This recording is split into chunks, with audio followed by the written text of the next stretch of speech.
Hello ඉතින් කොහොමද ඔයාලට හැමෝම සතුටින් පරිස්සමෙන් ඉන්නවා නේද? ඔන්න ඉතින් මම හුඟ දවසකට පස්සේ වීඩියෝ එකක් අරගෙන ආවා. ඉතින් අද වීඩියෝ එකෙන් මම ඔයාලට අරගෙන ආවේ තනියම ගෙදර ඉන්න ගමන් ගෙදරදී මම මොනවද කරන්න කියන එක. ඉතින් හැමදාමත් වගේ උදේම නැගිටලා මුණ හොදගෙන කාමරේ පොඩ්ඩක් අස් කරලා ගේ අතු ගාලා ඉතුරු වැඩ ටික මම පටන් ගත්තා. මං ගේ අතු ගානකන් එන්නකෝ අපි පොඩ්ඩක් කතා කරමු.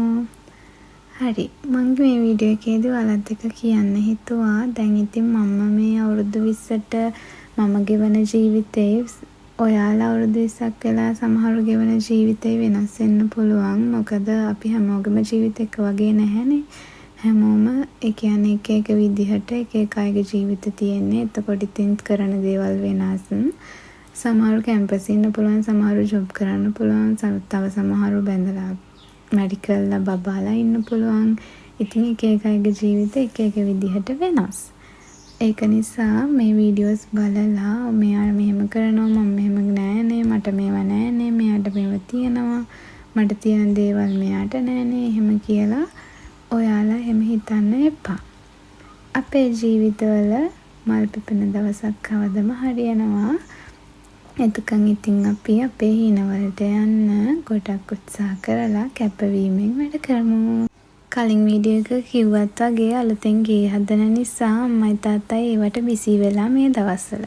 ඉතින් මම මේ ගෙදර වැඩ ටිකත් කරන ගමන් මගේ ඉගෙනීම වැඩ ටිකත් කරන ගමන් තේවත්තේ කොලියට වැඩට එන අයට දවල්ට කන්න වෙන ඔය ගින්දලා ඒවත් මම බැලන්ස් කරනවා.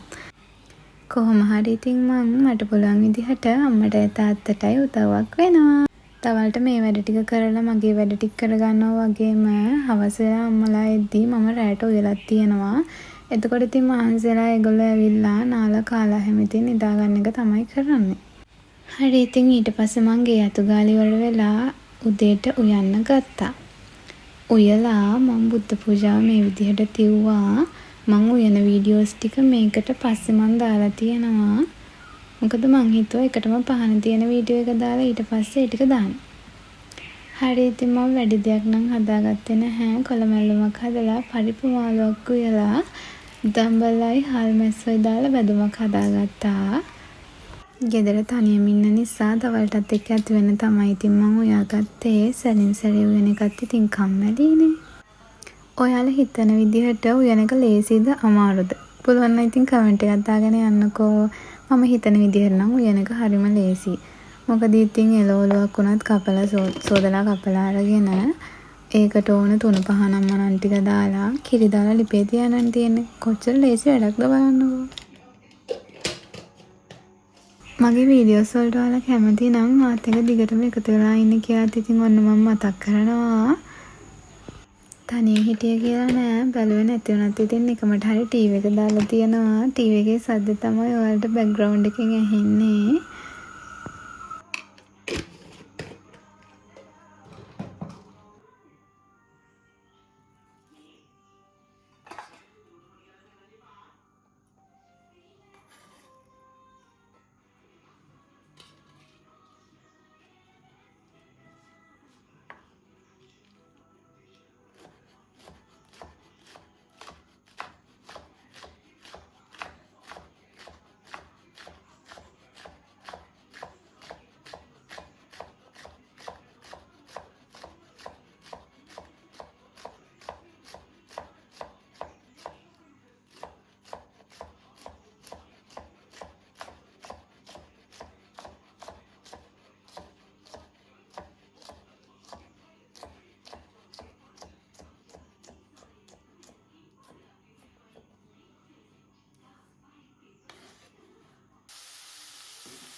ඊට පස්සේ ඉතින් කැම ටික රෙඩි වෙනකල් කුස්සියත් ඉතින් මම ඒ වෙලෙම අස් කරගත්තා. එතකොට ඉතින් මට ඉතුරු වැඩ ටිකට ලේසි.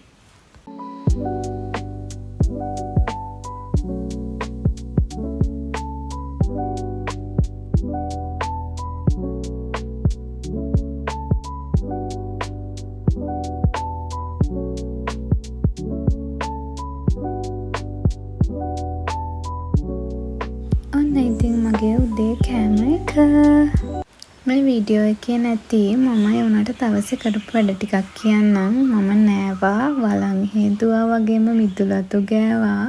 ඒ වගේම මගේ රෙදි කබඩ් එකත් අස් කළා. ඒ ටික ඉතින් මේ වීඩියෝ එකේ නෑ. මං කලින් වීඩියෝ එක පෙන්නුවා අපේ දුරියන්ගහේ චූටි ගැට තියෙන කාලේ. දැන් නම් ඉතින් ඒවා ලොකු වෙලා 1 2 වැටෙනවා. ඔයත් ඉතින් දුරියන් පෙරේතෙක් නම් මට ලයික් එකකුයි කමෙන්ට් එකකුයි දාගෙන යන්න. ඊට පස්සේ ඉතින් මම නෝට්ස් ටිකකුත් ලියුවා. ඉතින් අද වීඩියෝ එක මෙතනින් ඉවරයි. ආයෙ මම වීඩියෝ එකක් අරන් එනකල් හැමෝම සතුටින් පරිස්සමෙන් ඉන්න. හැමෝටම තෙරුවන් සරණයි.